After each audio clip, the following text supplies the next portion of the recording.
అయితే కాంగ్రెస్ బట్టలు విప్పడానికి హరీష్ అసెంబ్లీకి వస్తానంటున్నారని, తామే తెలంగాణ భవన్కు వస్తామంటున్నారు కాంగ్రెస్ ఎంపీ చామల కిరణ్ కుమార్ రెడ్డి. తెలంగాణ నుంచి బ్రేకింగ్ వస్తోంది. అసెంబ్లీకి ప్రజా సమస్యలపై మాట్లాడేందుకు రావాలి కానీ బట్టలు విప్పేందుకు వస్తారా అని ప్రశ్నించారు చామల.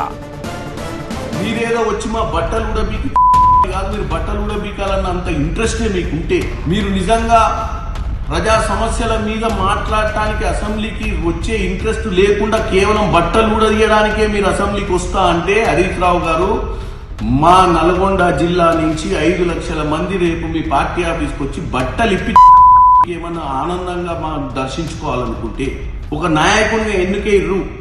అసెంబ్లీ అనేది ఒక పవిత్రమైనటువంటి ప్రజా సమస్యల మీద చర్చ చేసుకుందామనాలి కానీ మా బట్టలు కూడా తీయడానికి మీరు అసెంబ్లీకి వచ్చేది. మేమే వస్తాం, మీ పార్టీ ఆఫీస్కి వస్తాం, మీ పార్టీ ఆఫీస్లో మేము బట్టలు ఇప్పి మీకు దర్శనం చేసుకోవాలని ఇంట్రెస్ట్ ఉంటే నీకు మీ బామ్మర్దికి